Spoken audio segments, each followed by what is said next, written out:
Ilmu selalu disebut penting.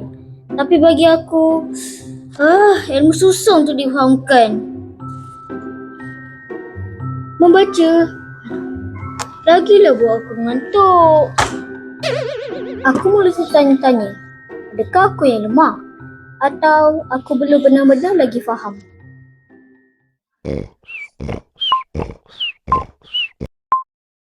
Serang je.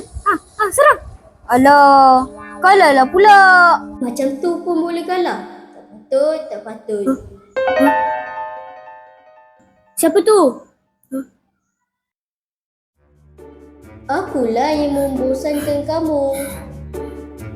Sampai hati ya kamu cakap saya susah untuk difahamkan.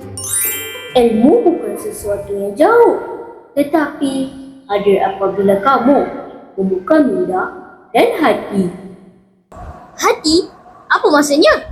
Ilmu di hati bermaksud persediaan untuk menerima, memahami dan mengamalkan apa yang dipelajari.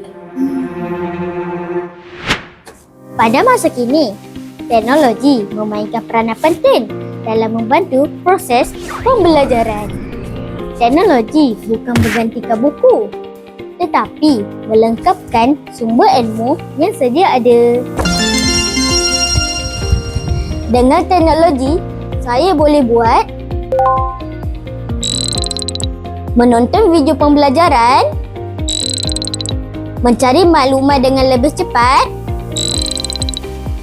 dan memahami sesuatu perkara dengan lebih jelas. Apabila ilmu simpan di dalam hati dan teknologi digunakan dengan bijak, ia mampu melahirkan generasi yang berpengetahuan, berkemahiran dan berdaya saing.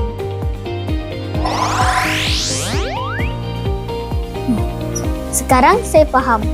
Ilmu bukan sekadar untuk lulus peperiksaan, tetapi membentuk diri untuk menjadi lebih baik. Teknologi pula membantu saya belajar dengan lebih berkesan dan menarik. Dalam dunia moden ini, teknologi menjadi pemangkin kepada perkembangan ilmu.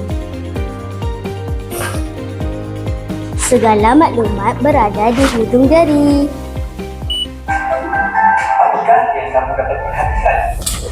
Namun, teknologi juga satu cabaran jika digunakan tanpa kawalan. Ia boleh melalaikan dan menjauhkan saya daripada tujuan yang sebenar.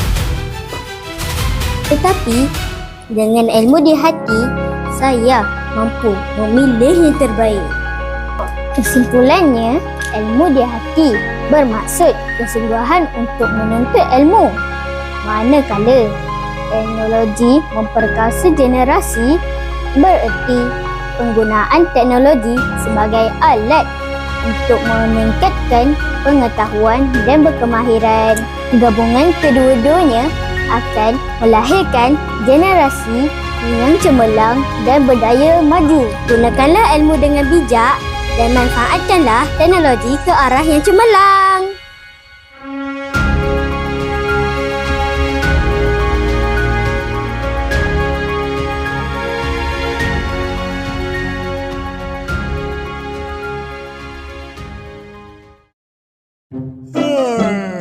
Aku kat mana ni?